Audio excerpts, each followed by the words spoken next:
兵庫県最南端の町、最高すぎる淡路島名物の絶品バーガー、大迫力のお見送り、鮮度抜群コスパ最強の魚たち、眺めが良すぎるドライブコース、絶景広がるテラス席。ちなみにこれめっちゃうまいです。巨大すぎる赤い鳥居、最強の縁結びスポットを発見。冬でも食べちゃう濃厚ソフト。おはようございます。ピエンです。私は毎月 2,3 回旅をしております。そして今回の旅は淡路島ドライブ旅でございます。淡路島南部にある南淡路市をメインにグルメと観光スポットを巡ります。ぜひ最後までご覧ください。ちなみにこのチャンネルでは全国を旅する様子や行ってよかった観光スポット紹介を投稿しております。チャンネル登録や高評価で応援していただけるとめちゃくちゃ嬉しいです。そのワンタップが励みになるんです。よろしくお願いいたします。おはようございます。私は今淡路島に来ております。兵庫県淡路市にあるホテルで、ちょうどこのね東側向いてるんでね、もう少しで、山からね朝日が昇ってくるところが見えるんじゃないかなと思います。今日は南淡路市をメインに観光していきます。ちなみに今12月なんでね、この半袖で喋ってますがめっちゃ寒いです。もうザ太陽みたいなね、この雲と山と海と太陽、素晴らしい最高のコラボレーション。すごっ、だいぶ登ってきたね。おお。そしてこの淡路島コーヒー、これがねうまいんですよ。マジでこれは淡路島に来たら毎日飲んだ方がいいです。めっちゃいい。ということで出発しました。こっから目的地は高速道路使って52キロ、1時間くらいで到着だそうです。ただまだ朝の7時半で、今日朝一で船に乗ろうと思ってて、9時半出発だから8時半に着いたら1時間はそう暇すぎるな。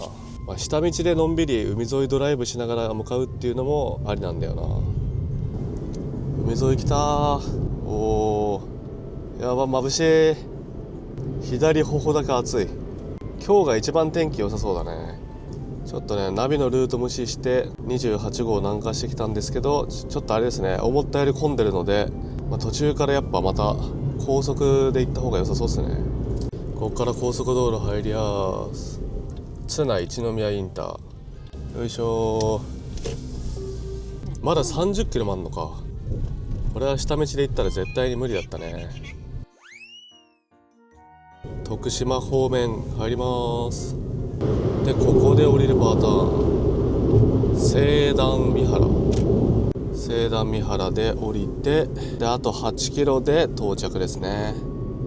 本日朝一の目的地は最南端エリアにある渦潮クルーズで、今日は晴れプラス風はちょっとあるかもしれないですけど、大渦の日でもしかしたら超巨大な渦潮を見れるかもしれないんですよね。いや楽しみですね。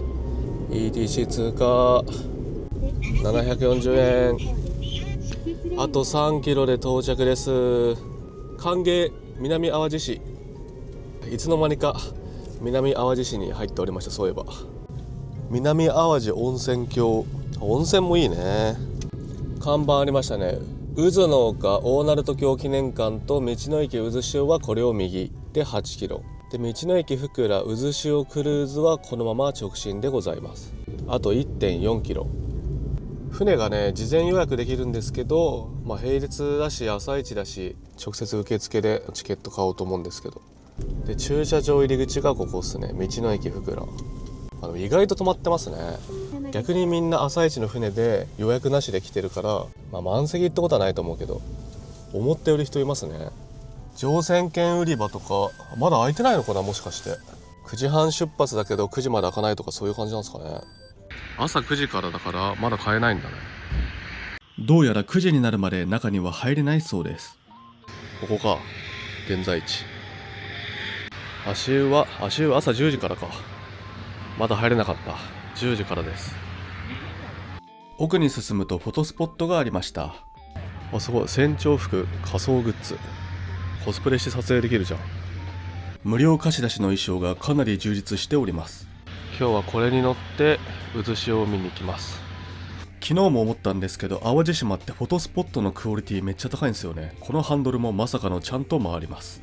9時になったので早速乗船名簿に記入してチケットを購入します。チケットゲッチュ、大人1人3000円。乗船開始は15分前だそうです。そして近くには道の駅うずしおがあり、10月19日にリニューアルオープンしたそうです。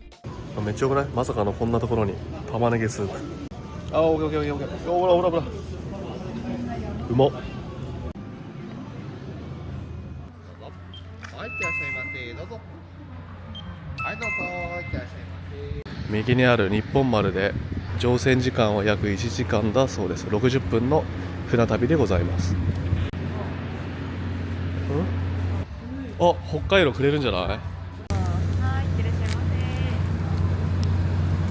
せ。海の上はかなり寒いそうですが、室内もあるんでね、普通の冬服でも大丈夫そうです。そして中にはカフェがあったのでココアを購入しました。本日はうずしおクルーズ日本丸にご乗船いただきまして誠にありがとうございます。と思います。さあ、そしてそれではいよいようずしおクルーズのスタートです。行ってきます。皆さんありがとうございました。ということで大鳴門橋あたりを目指して出発しました。本日は大津の日プラス晴れなんでね、めちゃくちゃいい景色が待っていると思います。す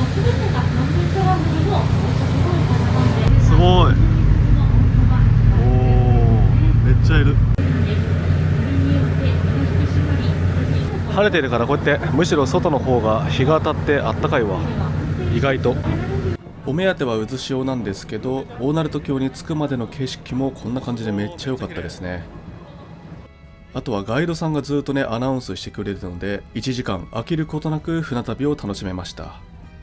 今は12月で海の上は体感温度が氷点下との案内もありましたが、今日は晴れているためそこまで寒くはなかったです。どのようなメカニズムで発生しているのかをご存知。渦潮を発生させている直接的な要因というのは、鳴門海峡に流れるとても速い潮の流れです。鳴門海峡は日本一流れが速い海峡としても有名で、春と秋の大潮時にもなりますと時速20キロで流れることもある場所なんです。寒ー、なかなか寒い。景色はめっちゃいいね。ついに鳴門海峡、渦潮どんぐらい見れるんだろうね。そして渦潮のポイントに近づいてきました。ちなみに大きな渦潮を見たい方は3月下旬から4月下旬が1年の中で最もいい時期だそうです。41メートルの高さです。40メートルもあるんだこれ。大鳴門橋の下を通過していきます。すごい迫力でした。そしてついに世界三大潮流鳴門海峡の渦潮のビューポイントまでやってきました。ちなみに渦潮ができる理由は潮汐と海底の地形の2つの要因があるそうです。潮汐とは月と太陽の引力によって起きる海面が上がったり下がったりする現象だそうです。そして鳴門海峡の地形は海底が V 字型になっており、水深が約80メートルだそうです。ここを速い潮流が通るときに浅瀬の先端にぶつかり渦が発生するそうです。また渦潮自体も大きく2つに分けることができるそうで、下降渦と湧昇渦があるそうです。ほとんどは下降渦と呼ばれ、渦の真ん中から下に向かって流れているそうです。もう一つの湧昇渦は海の中から湧き上がるように発生します。渦を作り出す速い流れが岩礁にぶつかり海面へ登ってくるときに発生するそうです。別名渦の花とも呼ばれております。ちなみに日本で渦潮が発生する場所は来島海峡、関門海峡、針尾瀬と鳴門海峡だそうです。こうやって早送りしてみるとぐるぐる回ってるのが分かりやすかったです。い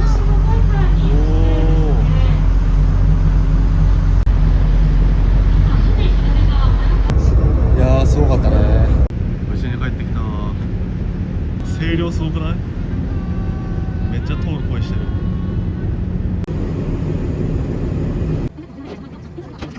本日のご乗船誠にありがとうございました。ありがとう。ありがとう。そしてすぐ近くにある福良マルシェにやってきました。ここでなんか刺身とかね売ってるらしいんですよ。混んでますね。昨日昼海鮮丼食って、夜も海鮮丼と刺身盛り合わせ食べて、で今日もお刺身ですわ。福良マルシェ朝9時半から5時まで、淡路島の美味しいものをあなたにということで行ってきます。お刺身コーナーを発見。めっちゃうまそう。馬面はぎ、ホウボウ、コショウダイ、本カマス、戸塚味、サワラ。唐揚げも気になりましたが、とりあえずお刺身を何パックか購入しました。そして渦潮クルーズからの福良マルシェで刺身ゲッチュしてからの道の駅渦潮に向かいます。で刺身ね、今食べてもいいんですけど、道の駅渦潮がリニューアルしたのと、ご当地バーガーで有名な淡路島バーガーとかオニオンキッチンがね、どんぐらい混むか分かんないんですよね。並列でも結構混むって書いてあったので、一旦行って受付の状況とか見てから刺身食べてって感じにしようと思います。11時過ぎに着くので、もしかしたらすごく混んでるかもしれません。でこの道の駅福良から7キロで、15分20分で着くそうです。あと600メートルで到着だそうです。2025年の10月にリニューアルしてるので、車のナビだとね、場所間違えちゃうんだよね。 Google マップで場所確認して橋の近くに設定して一般道で行かないと行くことのできない。ありました、道の駅渦潮看板ありますね。混んでるね。平日の11時でこれはすごいね。なかなか混んでますね。ちょっと駐車場が思ったより混んでて、道の駅からちょっと離れた駐車場に止めてるので、バーガー見に行く前に先に刺身が危ないので傷んじゃうので、先にお刺身タイムにします。刺身を食べてから見に行きます。思ったより混んでたんでね。ということでアジいただきやす。アジとサワラと馬面はぎ、フグみたいな盛り付けだね。こちらが馬面はぎでございます。アジからいただこう。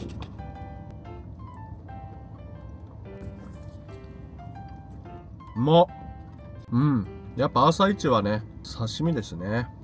でこれはサワラかな、サワラの炙り。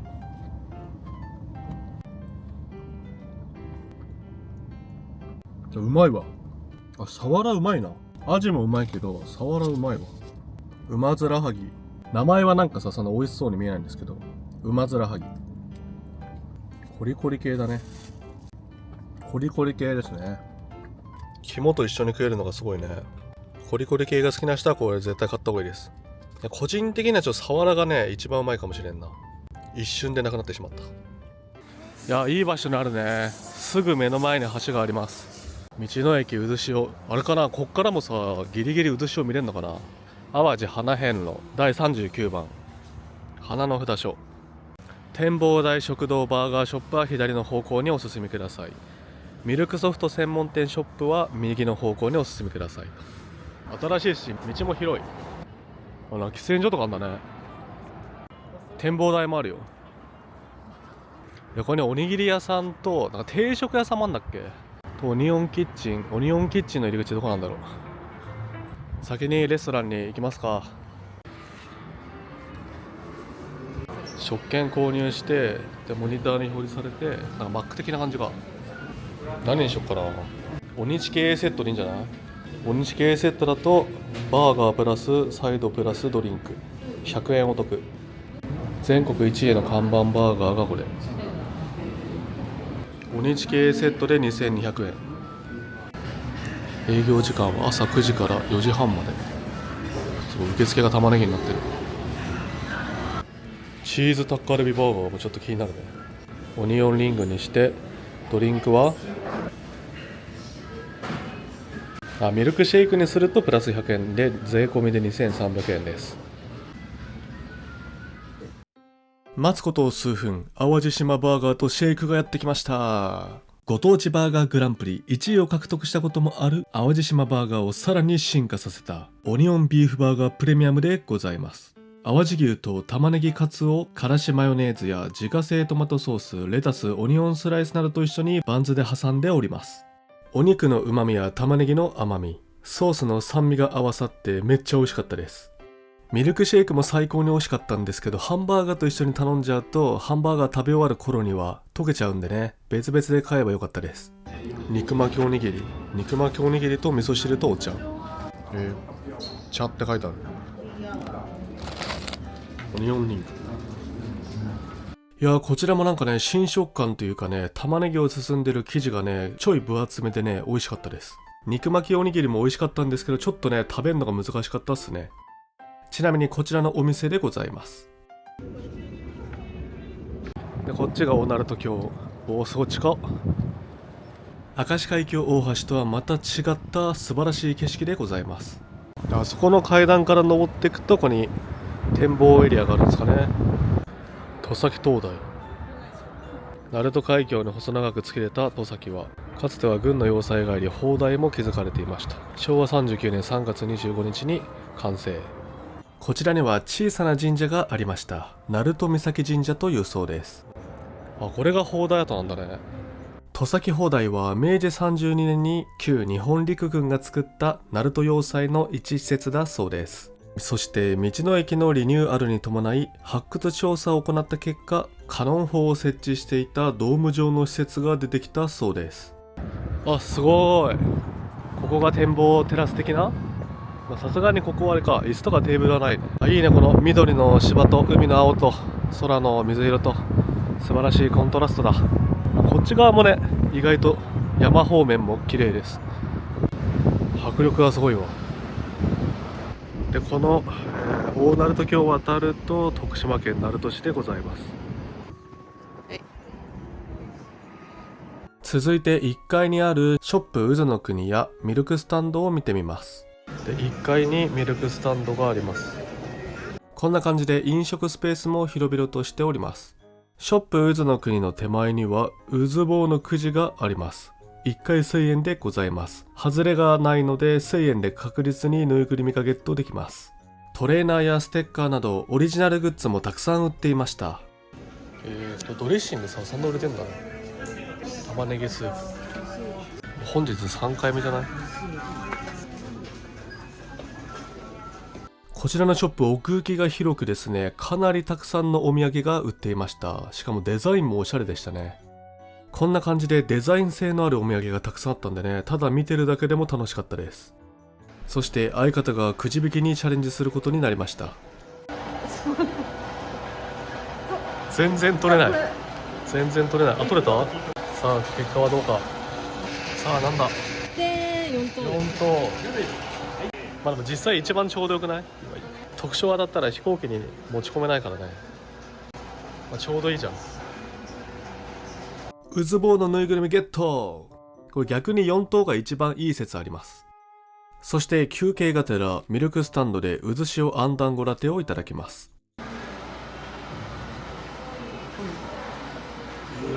強く混ぜすぎたのか団子が溶けてどっか行っちゃいました。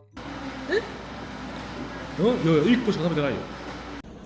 道の駅渦潮ということで、道の駅渦潮でした。そしてこれを登ると渦の丘大鳴門橋記念館でございます。定休日でも駐車場に車を止めておったまねぎで記念撮影できるらしいんですよ。よいしょ。大鳴門橋記念館、定休日の場合は矢印あるわ。スカイテラスなる。すごい、めっちゃ景色。おお、あんな遠くだね、大鳴門橋が。で、これがおったまねぎです。定休日なのでもう写真撮り放題です。逆に定休日に来る方がいい説もあるな。記念撮影したい人は。フォトスタンドが設置されてる。おったまねぎ。寒い時期の定休日ということもあり誰もいませんでした。貸し切り状態でございます。ちなみに営業中に来るとこんな感じで玉ねぎのカツラをかぶって記念撮影ができます。久しぶりに見るおったまねぎはめっちゃでかかったです。こちらにも玉ねぎがありました。いや、シュールすぎるね、この光景。振り返るとテーブルも玉ねぎになっていました。あったかい時期だったらここで食べるのもいいね。あ、めっちゃ眺めいい、ここ。すごー。あ、ここいいね。へえ、こんなとこあったんだね。じゃあ晴れてるからもう眺めが最高にいいわ。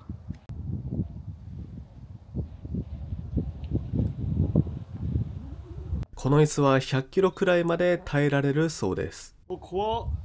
100キロまででしょ。全然余裕ですね。そして沖の方をぼーっと眺めているとエンジェルロード的な場所と島を発見しました。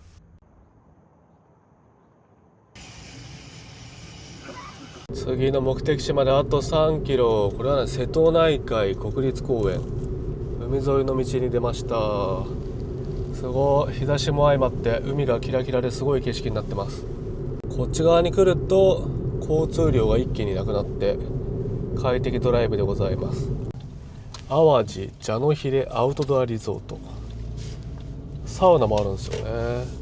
でここから一気に山を下っていくと目的地ですかね。あ、広いね、めっちゃ広いわ。あ、この蛇のヒレこのエリアにいろんな施設とかが集結してるんですね。蛇のヒレアウトドアリゾート案内マップ、カヤック受付、ドルフィンファーム受付、バーベキュー受付、フィッシングパーク受付、なんかいろいろありそうだったのでこの辺散歩してみます。奥に進むとレストランもありました。オリーブハマチでうまそう。やばい、猫がめっちゃいる。こっち見てる。美味しそうに食べてます。これ以上近づいたらちょっと危ない。ドルフィンファームはこっちですね。すごいね、なんかあんま見たことないよこういうの。釣りすごいなんか人気だ。釣りが一番混んでる。すごい、こういう感じなんだね。入場料が大人1人500円で、近くでイルカを見ることができると。さっきのイルカの場所はもう寒すぎてね、風がピューピューで寒かったね。そして次の目的地は淡路島牧場でございます。北淡路島牛乳、でっかいオブジェがここでね、記念撮影撮るしかない。ウェルカム淡路島牧場。バーベキューもあんだね。売店、乳搾り体験、ピックランド館、バターチーズ作り体験、お食事処休憩所、バーベキュー館、ポニーメリーゴーランド、小動物園、いっぱいありますね。この白い牛とさ、黒い牛って何が違うんだろうね。お、めっちゃこっち見てるよ。こんなでかいんだね。逃げちゃった。あ、顔出してる。めっちゃ見てるよ。なんか近づくの怖いね。めっちゃそっぽ向いちゃったな。みんなあっちに行っちゃったね。ご飯の時間なのかな。あ、これ子供？さあ、どんな動物でも子供って可愛いよね、本当に顔。逃げないのは君たちだけだ。でか。猫と牛のコラボ。しかも子牛だよ。なかなかレアな光景じゃんこれ。かわいい。淡路島牧場にはいくつかフォトスポットがあります。ソフトクリーム食べちゃおうか、せっかくだから。食べなきゃもったいないよね。カフェオレのソフトクリームを購入しました。店内で飲食できないのでピックランド館を目指します。やばい、変形しちゃった形。カフェオレうまいね。なかなかのうまさ。到着しました。中の売店はもう閉店してしまいましたが、ここで食べることができるそうです。そして奥には写真撮影の小道具がありました。ここではバター作り体験などいろいろ参加できるそうですが、2時半過ぎ到着とかだったので結構終了しちゃってましたね。やばい、車でつけてたアクションカメラが撮影バクってて、到着シーンとかずっと喋ってたのに全然何も撮影されてなかったということで、次の目的地に到着しました。淡路花遍路第57番。でかすぎても全然カメラに入んない。これ何メートルだっけこれ。晴れの日に来るとこの青空と鳥居の赤でいい感じのコントラストでございます。映えますね、赤が。そしてこの車のサイズと比べるととんでもない大きさです。今日は朝一で行ったところが、道の駅福良学校かで、道の駅うつしおで、小野小島神社はここですね。南淡路市のちょっと上の方にあります。あ、そう、この願掛けが結構ね、なんか珍しいやつなんですよね。赤霊石、縁結びの石だっけ。とにかくね、新しい出会いを授かりたい場合、まず白い縄の実を握り、続いて赤い縄の実を握り、その後思いを込めてお祈りください。で、カップル、家族、恋人などできた方は、お二人で来られた際は男性が赤い縄、女性が白い縄を握り、手をつないで思いを込めてお祈りください。お一人で来られた際はまず赤、そして白で思いを込めて握ると。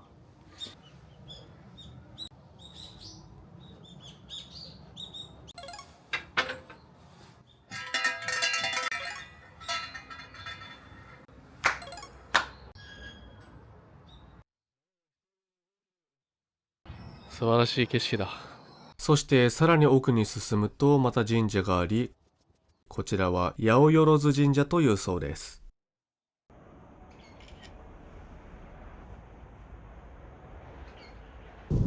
次は海沿いドライブに向かいます。ここから約7キロでございます。すごいね、こんな道あったんだね。めっちゃ開けてる、めっちゃ開けてるわ。すごいまっすぐの道を進んでいきます。そしてもう少しで海沿いですかね、県道31号を進んでおります。ここから洲本市に入りました。県道31号がこの海沿いにバーッと続いているみたいですね。でここが、淡路サンセットラインでございます。素晴らしい夕日を見ることができるのではないでしょうか。昨日はね雲が分厚くて暗かったんですけど、今日はね今のところ良さそうです。あと1時間くらいで日の入りなので、このまま西側をドライブしていきます。サンセットビーチって名前の場所があるわ。これ左っぽいね。新五色浜。おー、この辺になんかビーチがありそうな雰囲気はあるんですけど、この先通り抜けできませんってことは、どっかで U ターンしないといけないんだ。新五色浜って看板はあるんですけど駐車場ないね。ここはちょっとね車止める場所がないので、もうちょっと北上するかね。おー、この辺マジでねめっちゃ眺めいいんですけどね、駐車スペースがないんですよね。これが駐車場的な、この角度めっちゃいい。今日は朝5時起きでめっちゃ眠かったんで、日が沈むまでここで仮眠します。いい感じの夕日になってきた。いい感じになりましたね。淡路島の素晴らしい夕日。お、すごい、何これ、なんかピンとかバクったけど逆にすごい感じになったわ。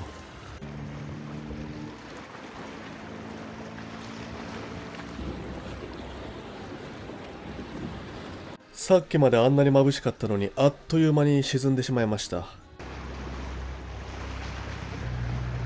沈んでしまう。すごい速さで沈んでくね。こんな速さで沈むんだね。うわ、すごい、一瞬で見えなかったね。あっという間に隠れてしまった。いやー、いい感じの夕日が見れた。仮眠もできたから強かったね。やっぱこんぐらいの時間に一回ちょっと仮眠して夕日見てご飯を食べるっていうのもいいですね。予約してるお店があるので夜ご飯タイムにします。到着。よいしょ。今夜のお店に到着しました。今夜の晩ご飯は淡路市にあるジロケンさんでいただきます。テーブル席でいただきます。とりあえず魚系と、本日の焼き魚とかもあるの。鶏食いてえな。昨日鶏食べてないから。せせりガーリック、せせりポン酢、ちょこっと一品。たくさんのメニューがあって悩んだんですけど、今日は魚と鶏をメインに堪能したいと思います。そして待つこと数分。島サラダ。肉と魚を食べまくる前に健康を意識して野菜を摂取しておきます。淡路島玉ねぎのシャキシャキ感がいいアクセントになってめっちゃ美味しかったです。そして刺身盛り合わせが到着。新鮮な島アジ、イサキ、タイなどを堪能できる最高の一品です。イサキから。イサキうまいね。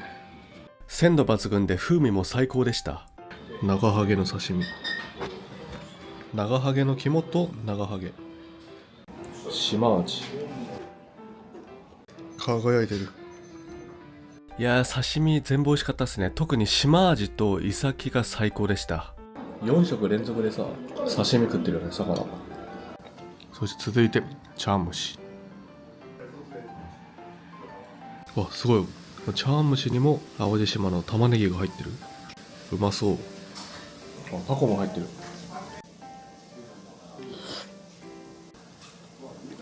やっぱ熱々で激うま。